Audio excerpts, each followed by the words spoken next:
எல்லாருக்கும் வணக்கம். இன்னைக்கு 34 வருஷம் கழிச்சு இன்னைக்கு கேப்டன் பிரபாகரன் இன்னைக்கு ரிலீஸ் ஆயிருக்கு, ரீரிலீஸ் பண்ணியிருக்கோம். தமிழ்நாடு முழுக்க மக்கள் மிகுந்த ஆரவாரத்தோட இன்னைக்கு ரிலீஸ் ஆகிற படம் மாதிரி இதுக்கு மிகப்பெரிய ஆரவாரம் கொடுக்குறாங்க. அது மட்டும் இல்லாமல் நாங்கள் எல்லாரும் உட்காந்து படம் தியேட்டரில் பார்த்தோம். அன்னைக்கு எவ்வளோ கிளாப் பண்ணாங்களோ அதே மாதிரி தான் இன்றைக்கும் கிளாப் பண்ணுறாங்க. அன்னைக்கு எந்த வசனத்துக்கு கிளாப் பண்ணாங்களோ அதே போல் இன்றைக்கி வசனத்துக்கு கிளாப் பண்ணுறாங்க. விஜயகாந்த் சார் அந்த போலீஸ் ஸ்டேஷன் ஃபைட்டில் பேக் ஷாட்டில் போய் அன்னைக்கெலாம் எப்படி கை தட்டாங்களோ சேம் ஷாட்டு தான் இன்றைக்கி கை தட்டுறாங்க. அந்த படம் ரிலீஸ் ஆகும்போது பிறக்காதவங்களாம் இன்றைக்கி படம் பார்த்துட்டு அந்த குழந்தைங்களாம் இன்றைக்கி கை தட்டும்போது எனக்கு ரொம்ப சந்தோஷமாக இருக்குது. ஆனால் சார் இல்லைங்கிற ஒரு கவலை இருக்குது. ஆனாலும் அவர் பேசுகிற ஒவ்வொரு வசனத்துக்கும் ஒவ்வொரு ஷாட்டுக்கும் உண்மையாகவே ரொம்ப சந்தோஷமாக இருக்குது. இங்கே மட்டும் இல்லை, நான் நிறைய நண்பர்கிட்ட விசாரித்தேன். தமிழ்நாடு முழுக்க இந்த படத்துக்கு மிகப்பெரிய ஆரவாரமாக இருக்குது. இன்னைக்கு ஷோ ஹவுஸ்ஃபுல்லாக இருக்குனாங்க, அடுத்த ஷோ ஹவுஸ்ஃபுல்லாக இருக்குது.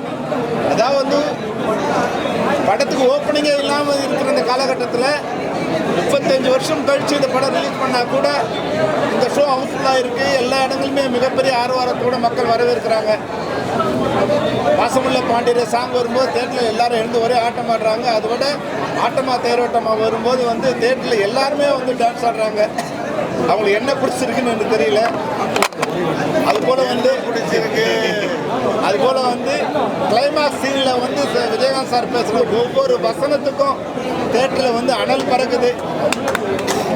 உண்மையாகவே வசனகர்த்தா லியாகத் அலி கான் சாருக்கும், மன்சூர் அலிகானுக்கும், ரம்யா கிருஷ்ணனுக்கும், சூப்பர் சுப்ராயனுக்கும், இந்த படத்தில் ஒர்க் பண்ண எல்லா டெக்னீஷியனுக்கும் நான் நன்றி சொல்ல விரும்புகிறேன். இதை விட முக்கியமாக இந்த படத்துக்கு உயிர் கொடுத்த பின்னணி இசையின் மூலம் ஒவ்வொரு இடத்துலையும் தான் நிற்கிற இளையராஜா சாருக்கும் இந்த நேரத்தில் நான் நன்றி சொல்ல விரும்புகிறேன். 2 பாட்டு தான் இருந்தாலும் ஆட்டத்தை தேட்டரில் நீங்கள் பார்த்தீங்கன்னா தெரியும், படம் முழுக்க விளையாடிட்டே இருக்காங்க. இந்த நேரத்தில் இந்த பிரம்மாண்டமான படத்தை உருவாக்கிய சிப்ராம் ராவுத்தர் அவரை நான் மறக்க முடியாது. ஒரு காட்சிக்கும் அதுக்கு 500 பேர் வேணும், 1000 பேர் வேணும், 100 குதிரை வேணும், 60 குதிரை வேணும், ஃபைட்டர்ஸ் வேணும்னு சொல்லும்போது எதுக்குமே சலிக்காமல் படம் முடிகிற வரைக்கும் எனக்கு பெரிய தூணாக இருந்தார். சிப்ராம் ராவுத்தரும் கேப்டன் விஜயகாந்த் சார் இல்லைன்னா இந்த படத்தை நான் உருவாக்கியிருக்கேன். லெஃப்ட் ரைட்டுமா அவங்க இருந்திருப்பாங்க. நாங்கள் அந்த படத்தை ரொம்ப சந்தோஷமாக பார்த்துருப்போம். இருந்தாலும் அவங்களோட ஆசீர்வாதம் எங்களுக்கு கிடைக்குங்கிற ஒரு நம்பிக்கை எனக்கு இருக்குது. எல்லாருக்கும் நன்றி. இந்த படத்தை 2025 டிஜிட்டல் உலகத்தில் நீங்கள் சினிமா போயிட்டுருக்கீங்க. நீங்கள் அந்த காலகட்டத்தில் ஒரு பிரம்மாண்ட படத்தை பண்ணியிருக்கீங்க. இது எப்படி சார் நீங்கள் சாத்தியம் பண்ணி இன்னைக்கு உள்ள டைரக்டரெல்லாம் எடுக்க முடியுமா? அது மாதிரி பிரம்மாண்டத்தை சார் எடுக்கணும்னு நினச்சா எடுக்கலாம். ஆனால் இதுக்கு விஜயகாந்த் சார் மாதிரி ஒரு ஹீரோ வேணும்.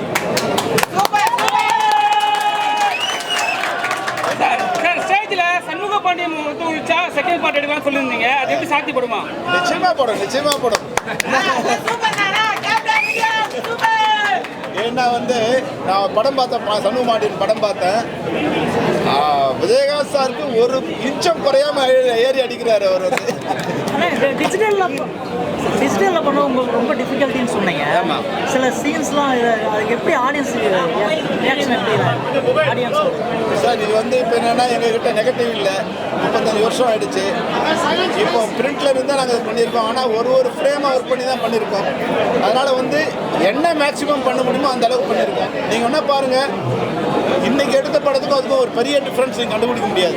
ஃபிலிம்லேருந்து நாங்கள் ட்ரான்ஸ்ஃபர் பண்ணியிருந்தா கூட நீங்கள் அது டிஃப்ரென்ஸ் கண்டுபிடிக்க முடியாது. நிச்சயமாக அது ஈக்குவலான இதுதான் இருக்குது. சார் நீங்கள் ஸ்டேஜில் பேசும்போது சொன்னீங்க, கேப்டன் பிரபாகரன் படம் செகண்ட் ரீரிலீஸ் பண்ணும்போது ஒரு விஷயம் 6 மாதம் ஒர்க் பண்ணாங்க, அது ஒர்க்கிங் பிடிக்கலன்னு சொன்னீங்க. இப்போ இந்த ஸ்டைல் உங்களுக்கு பிடிச்சிருக்கா? நிச்சயமா இப்போ நீங்கள் பார்த்தீங்க இல்லையா, முதல்ல என்னென்னா அவங்க ட்ரான்ஸ்ஃபர் பண்ணும்போது அந்த ஃபிலிம்லேருந்து ட்ரான்ஸ்ஃபர் பண்ணது கொஞ்சம் கிளாரிட்டி இல்லாமல் இருந்தது.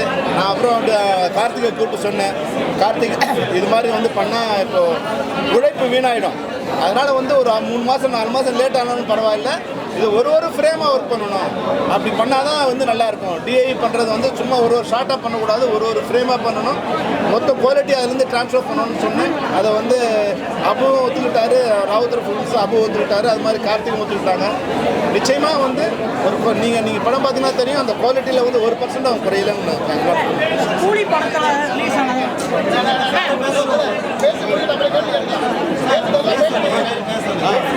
சார் நிச்சயமா இந்த எல்லாரோட ஆதரவோட, மக்களோட ஆதரவோட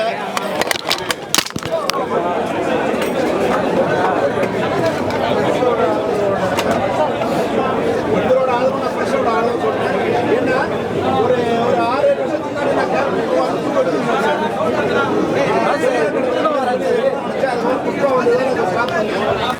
படம் பார்க்கும்போது வந்து நிறைய பேர் சொன்னாங்க, இதுல இருந்து நிறைய சீன்ஸ் புஷ்பாவில் இருக்குங்க. இது வந்து இந்த பேக்ரவுண்ட் வச்சு எடுக்கும்போது சில சீன்ஸ் அது மாதிரி அவாய்ட் பண்ண முடியாது. அதனால் நான் வந்து இதை பார்த்து அது வந்து அதை பார்த்து இது வந்து நான் சொல்ல விருப்பப்படல. ஏன்னா நானே ஷோலே ஒரு இன்ஃப்ளூயன்ஸ் தான் இந்த படம் பண்ணணும்னு நினச்சேன்.